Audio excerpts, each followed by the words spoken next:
Hey there, Squirrel Army. How's it going?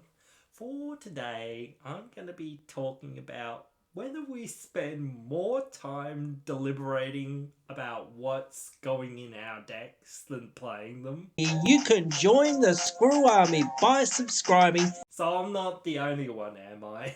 Hope not. But I think we do. I think we spend more time, looking things up on Scryfall, looking things up on EDHREC, watching, YouTube videos and whatnot on this format and thinking about how can I, make my deck better? How can I make my deck do things, protect itself, take down my opponents, and do all this other stuff that I need to kind of do to persist in the game. I do think that we sort of spend more time deliberating and thinking and umming and ahhing and going back and forth and looking at the mana value of our cards and deciding what and where and how and why the synergies of what we're trying to do will, align or whatever. So it is one of those things that you spend an inordinate amount of time doing is either building or rebuilding or tinkering or whatever you want to call it with the deck that you've currently got, or building a new deck because hey, look at this cool commander that they just come out with from this set. Oh wait, there's a new set coming in a few weeks or whatever it is. Well, they're gonna start spoiling it any minute now anyway, because they literally spoil things every 5 minutes, it feels like, and you can't get away from the endless vacuum of, or the endless tirade of, stuff coming out. So it's just like stuff all the time. So you're always got new cards as well, and so you're always going, well, did any of these new cards fit in my deck?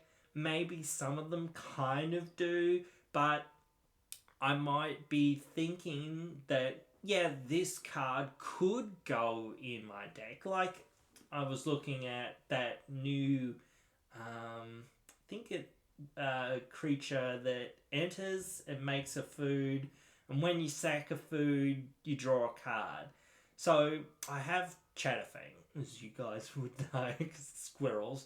But like I have that deck, and then I was looking at that card and being like, should I put this in? And I was debating it for a very long time, hence the subject. But I've been debating lots of cards going through, for years, but still, it's one of those things now. I just realized, do I spend my time like debating, like thinking about whether the cards are going in, what's going out, etc., more than playing, maybe. But yeah, I was debating that card for quite a while and thinking, man, does this go in? Should I put it in? What am I replacing? And I was like, it's it's not that good. Like, yes, when you've got the combo, it's really good, obviously. And I was like, how can I put more food stuff in my deck to make that more consistent, do its thing? And I was like, there's no real way to jam things in there because, again, I'm not running any tutors in that deck. And I refuse to put any tutors in that deck because that's just the way of it for me. But again, that's another thing that I've debated here and there and had people say, why don't you run tutors? So yeah, it's one of those things about this whole thing, unless you're playing CDH, obviously, because that's more of a known entity, where cards and deck lists are pretty set and there's not much wiggle room, really. Maybe there's some flex socks or whatever, but still. that's a bit different. But again, I'm not one to sort of do that tutoring kind of thing and whatnot. That's not my playstyle, and that's not what I want.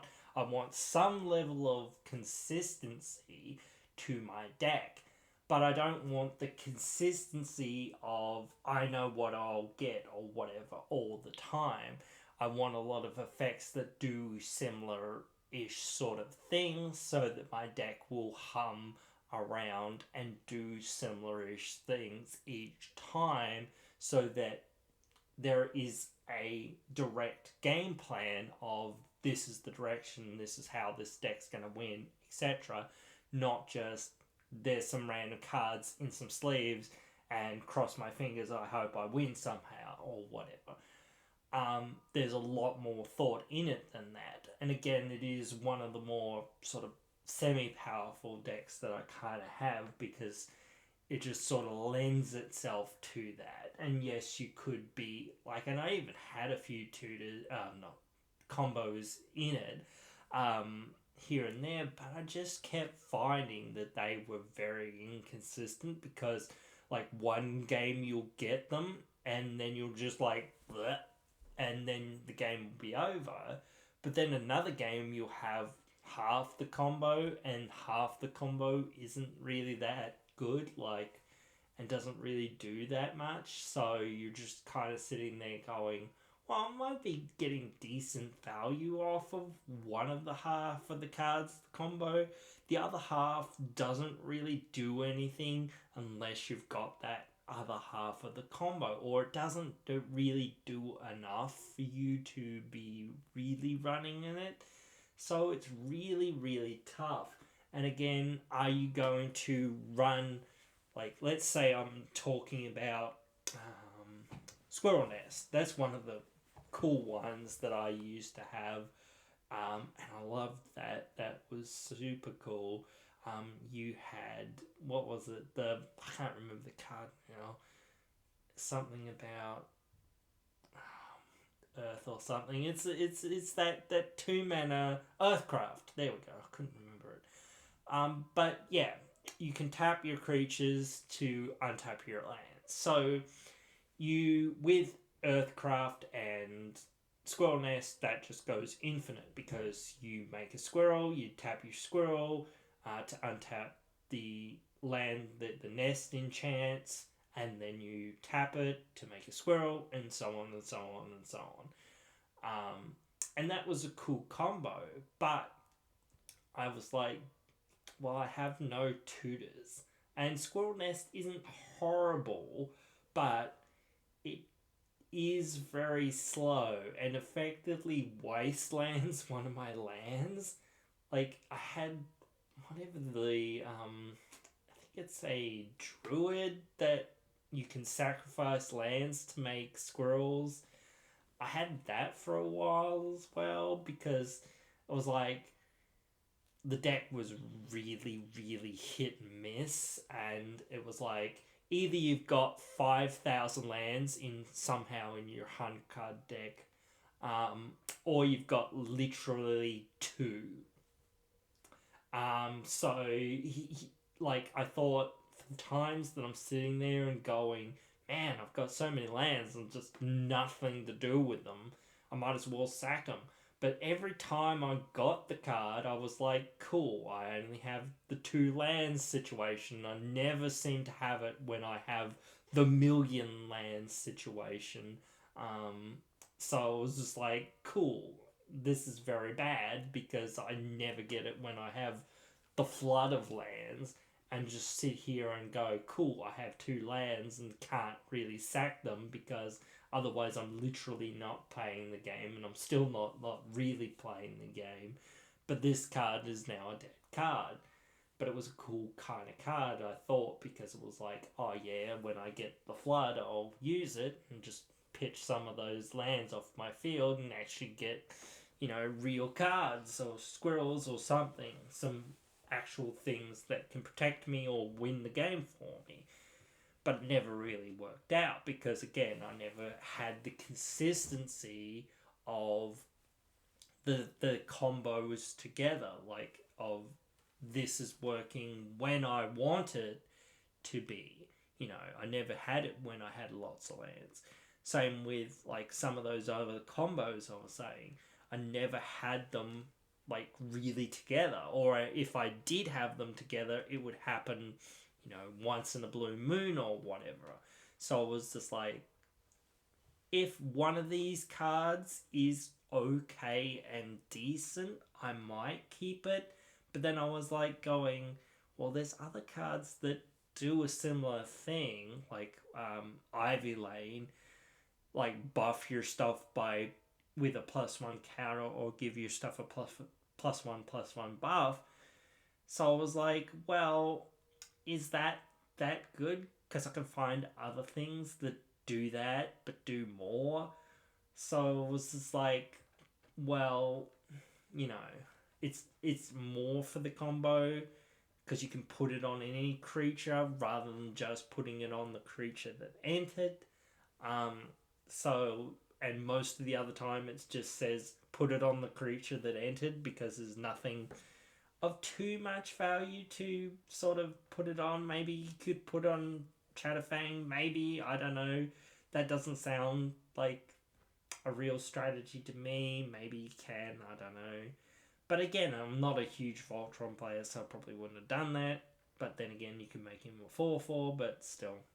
I don't know, like, he can do stuff with it, but still, it's just one of those things. Mostly you just put it on the creature that ended, even though it can't do anything this turn, because summoning sick and that sort of thing. So I'm always debating cards and going, well, how consistent is this card at doing the thing that I want in my deck for it to be doing?